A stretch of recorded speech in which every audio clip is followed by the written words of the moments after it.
Good evening, I'm Dennis Ward, and this is Face to Face.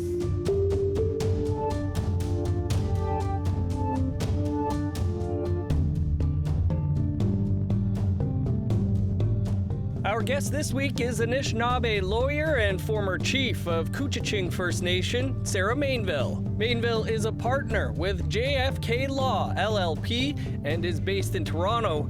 Her areas of practice include self-government and self-determination, advancing treaty implementation, and entertainment law. Sara, welcome to the show. Great to have you here in studio. No, bonjour, Dennis. It's nice to be here. Well, one of the things that we were interested in talking about, of course, was the often controversial and frequently quoted United Nations Declaration on the Rights of Indigenous Peoples, more frequently referred to as UNDRIP. In Canada, that act received royal assent in 2021. Maybe what's your understanding of what UNDRIP was originally meant to do? So UNDRIP, the International Declaration, was meant to basically welcome Indigenous peoples finally into the world of human rights. And one of the important key human rights of peoples, like Indigenous peoples in Canada, is self-determination. And so that was the intent of the world community, to recognize that and to put some obligations on states to work towards that important goal. And the act that was passed in 2021 was sort of a recipe of slow progress towards meeting that goal. Unfortunately, I think one of the clear criticisms that I think is probably well-deserved is it's going to take too long. Taking long for sure. You know, it might be obvious, but why is there even the need for such an international act to recognize human rights for Indigenous peoples? Well, it's really important. We're seeing with the New Zealand experience, right? Like they have a very much a larger population, and they had made incredible advancements, but the political tides had turned, and there's nothing protecting those gains for them, and given the general the government and some of the general public opinion about Indigenous rights in New Zealand. So thankfully we have a constitutional recognition of Aboriginal rights, but unfortunately common law courts in Canada have put some colonial weights, some tests, including this test to prove Aboriginal rights, including the Aboriginal right to self-government. UNDRIP hopefully will open a door that was been closed by those tests, and that's our hope, that we actually can get some good work towards advancing self-determination and forms of self-government in Canada. Well, like you say, this has been going on for a long time, adopted by the United Nations in 2007, but we're just learning in the past week or two here about some of the backroom dealings that Canada and Australia were working on together to weaken the declaration all the way back in 2002. What are your thoughts on some of those recent revelations that these two countries were trying to water this down?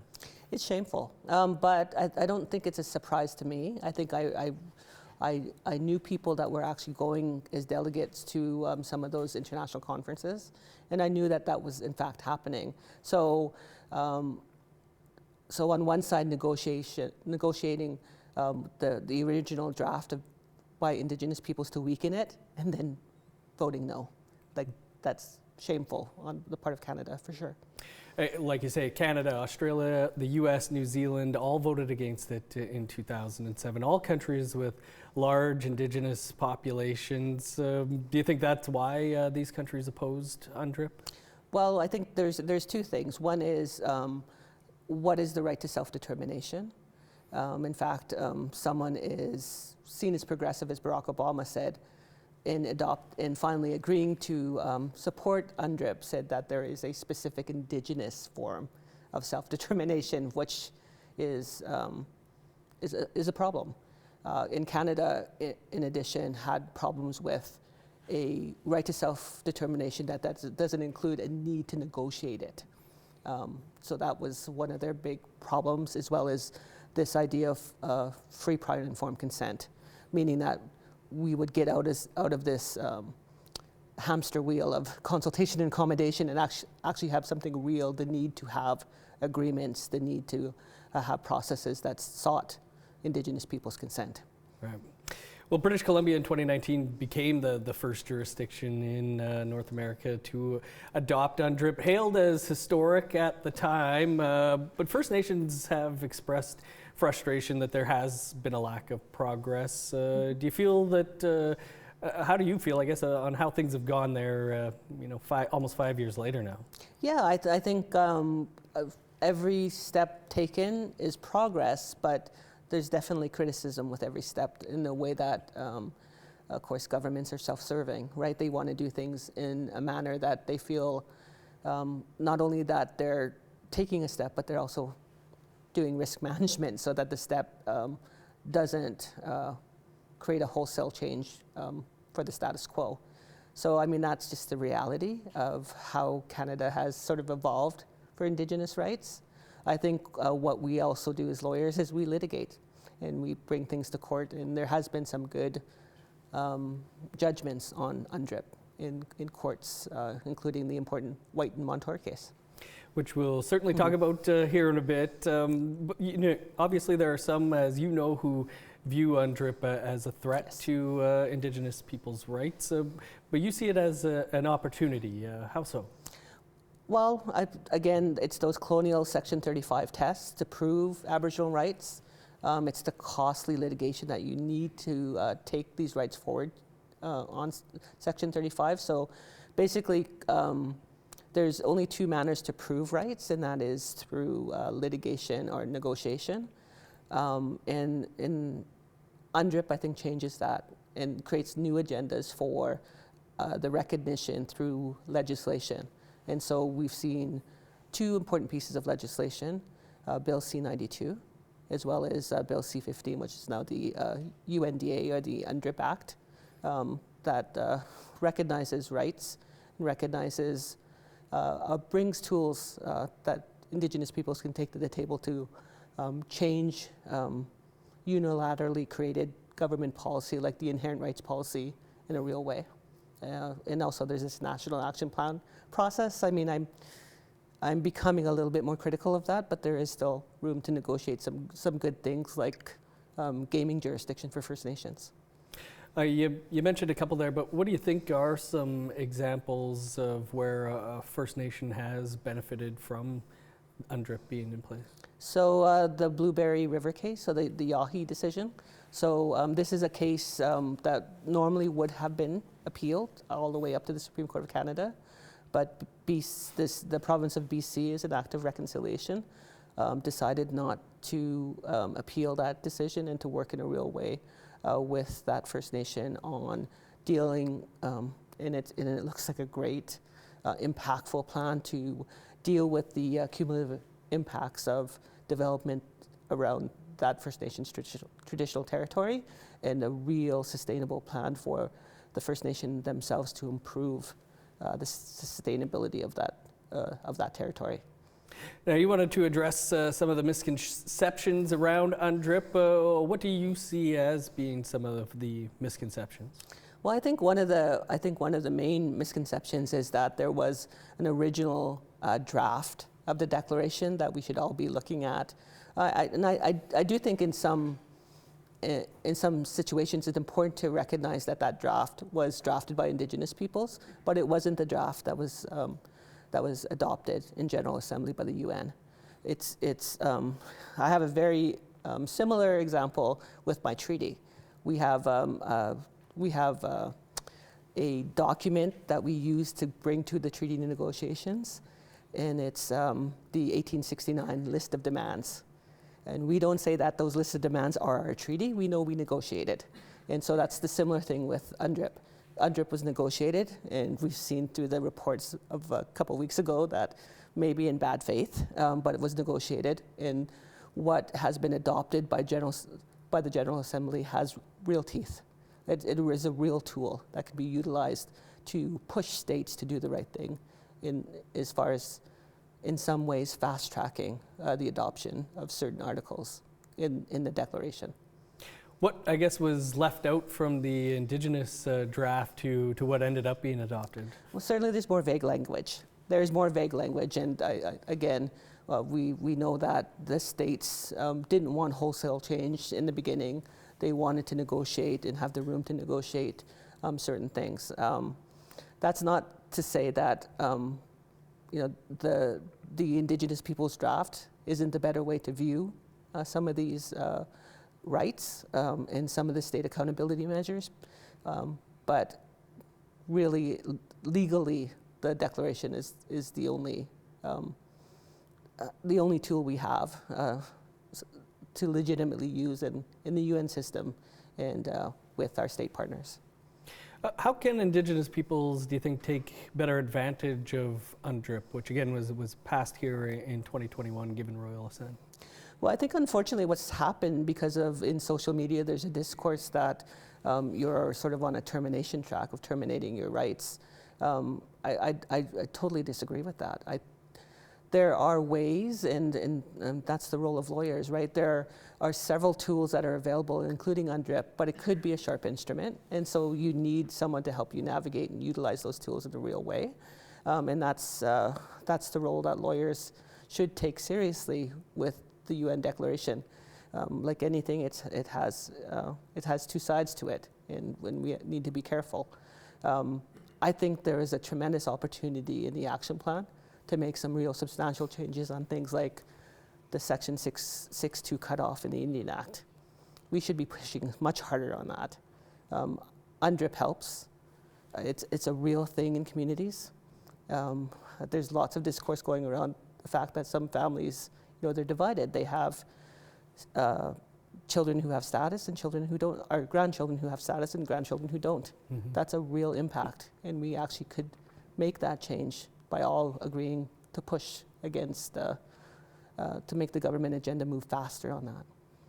Well, we know for sure Russ Dibel's out there probably gritting his teeth right now over what you just said there, but we did a whole episode with Russ on this, and we'll put it in the web story for people to watch.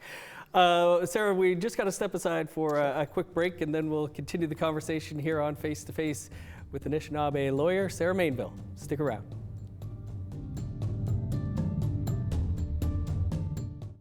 I'm Kathleen Martins, a reporter with APTN News. Homeless, houseless, shelterless people, they aren't hard to find in Winnipeg.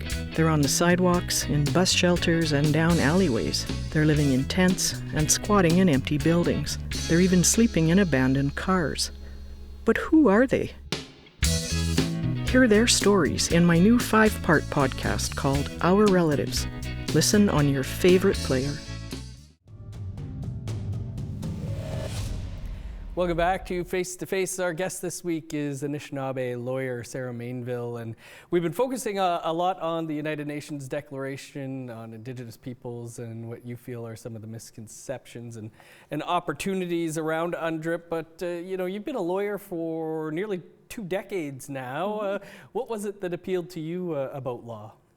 I was actually one of those few kids that always wanted to be a lawyer. So my parents used to have me debate different people, like around politics and things like that. I've always wanted to be a lawyer. I read voraciously.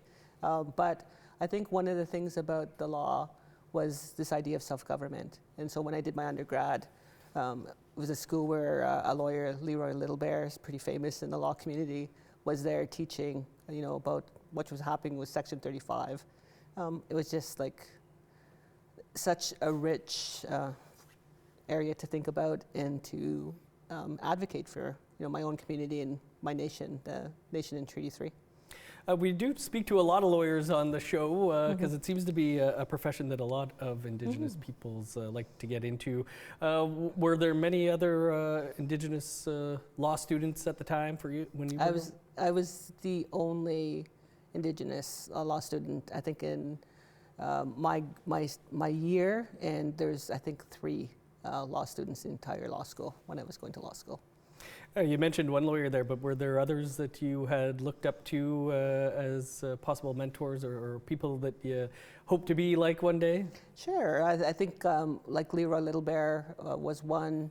Sakaj Henderson is someone I enjoy having conversations with. Wilton Littlechild, really respect all the hard work he's done and the hard choices that he's made. And and then I'm working with one closely, Burn Christmas from Member 2, is I really enjoy the work he's doing because he's doing a lot of big deals. Was it, yeah, they are out there Yeah. for sure. Mhm. Was it, television shows or books that you were reading that you knew at a young age that law was where you wanted to go? I think it was I think actually it was the politics, and most of the leaders in Indigenous politics were lawyers. Right. Did you were as an Anishinaabe woman? Did you have any challenges going through law school? Sure. Like I think one of the things is I was the first in my family to go to university, and certainly the first in my family to go to law school. A lot of the students had family members, parents, grandparents that were lawyers or judges, and so. But I did have a mentor, and that mentor really helped me, do all the right things when I went to law school, and I really appreciate that advice that I had. I think I made a lot of good moves as far as what I did, what I concentrated on, and the networks that I built. Yeah, did you know what type of law you wanted to practice? I actually wanted to be a criminal lawyer when I started, but then I started meeting some great environmental law profs. And then some of the recruiting that started to happen, I ended up articling at Eco Justice, which is an environmental law firm. Right. Are there some memorable cases that stick out for you so far in the past 20 years? Well, it's interesting. I know that when Delgamuukw was going through, actually when I was in undergrad, some of the professors were helping the nation in some of the work that they were doing in mapping. So I did meet some of those folks that were on the long journey when I was in undergrad. And of course, Delgamuukw just came out when I was going to law school. I think, speaking to the new generation of lawyers and some of the older generation, a lot of people wanted to go into, treaty rights, land rights, Yes. things like that. Now it seems a bit more diverse with this new generation, the type of law that they're practicing. Yeah, there's a lot of young lawyers. One of our articling students at my law firm wants to do corporate commercial. And I think that's great. I think that's where the law is going.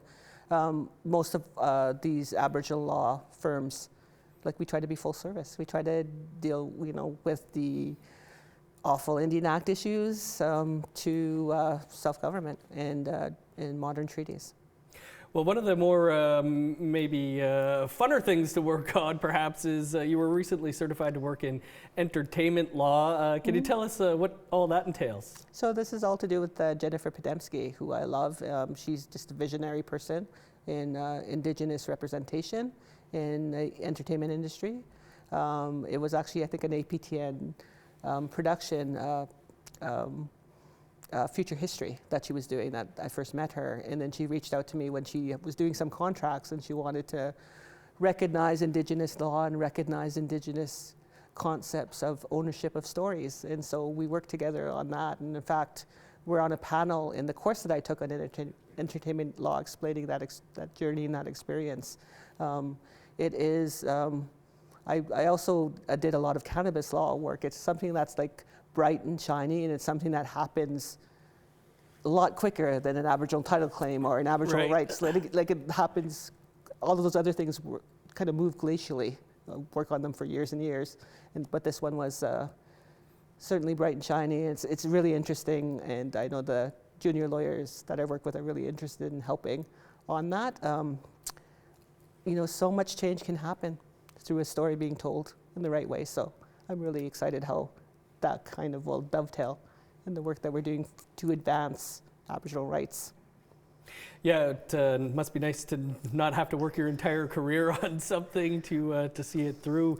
But many people might not think that entertainment law is, the need for Indigenous peoples to be involved in that so closely. Why do you think it is so important?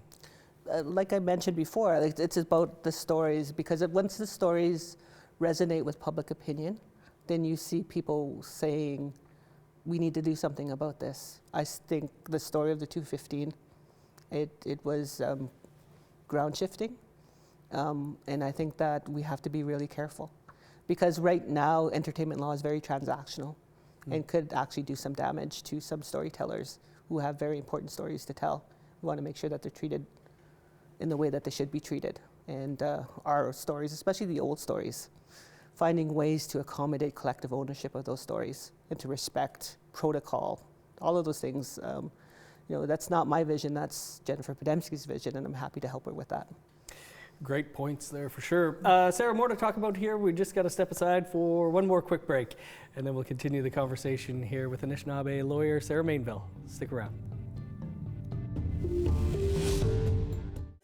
Hello, I'm Rick Harp, host of APTN News Brief, a daily podcast version of the nightly broadcast of APTN National News. Available on all major podcast platforms, APTN News Brief is your quick way to hear the headlines every weekday morning. Learn more at aptnnews.ca/podcasts. Welcome back to Face to Face. Our guest this week is Anishinaabe lawyer Sara Mainville, who is also the chief of her nation, Couchiching, which is I'm very familiar with, but in Treaty 3 near the Canada-U.S. border and Fort Frances, Ontario. You were just talking about offset here. You're a managing partner now. How big of a deal do you think that is to be a managing partner of your law firm? There's very few law firms that do have Indigenous managing partners. It's a big role to play in the visioning of the firm, and sort of how we strategically maneuver in a very busy place in the law, and how we deal with client relationships, and sort of have sort of the, I guess, making sure that the way that we do relationships is done so that we're really creating concrete capacity for First Nations and really helping them in a real way towards self-determination. I was just talking to one of our younger lawyers, and I said, like, some lawyers, it's all about the work. They don't really have a relationship with clients. That's not what we do. We have stronger relationships, and even if there is no work for us, we still keep in touch, and our role is really being helpful when we need to be helpful, and staying in our lane. Good stuff. Nice to have that representation out there as well. Important for the next generation, I'm sure, as well. I think so. I'm hoping that, one of the things that I'm very active in doing is promoting other Indigenous lawyers, because I'm getting up there as a senior lawyer, and I'm making sure that I'm making space and I'm not taking up too much space. I think leadership also has to do the same thing, right? To allow for younger leaders to take space, and some people stay around a little bit too long. I take such great energy out of those relationships where I'm helping mentor or to foster a young Indigenous lawyer, getting their name out there and doing great things. Awesome stuff. Sarah, down to our last 30 seconds here, but I did want to ask, what do you see as some of the biggest legal matters in front of First Nations right now, which I understand 30 seconds isn't a lot to do, but what do you see as some of those big issues out there? Well, there's a great case about tobacco in Quebec. It's called White Monteur, and it potentially can be a game changer as far as proving Aboriginal rights under Section 35, and really talking about treaty and nation-to-nation relationship, and Canada doing a lot more proactively and not ignoring Aboriginal treaty rights. Awesome stuff. We'll have to pay attention to that and much more. Sarah, thank you so much for coming in this week. Oh, my pleasure. Miigwech. That is all the time we have for the show this week. You can catch up on any episodes you may have missed by visiting our website, aptnnews.ca. You can also listen to this show or any other show as a podcast. Those are available wherever you download your podcasts. I'm Dennis Ward. Thanks for being with us this week on Face to Face. We'll see you back here in 7 days.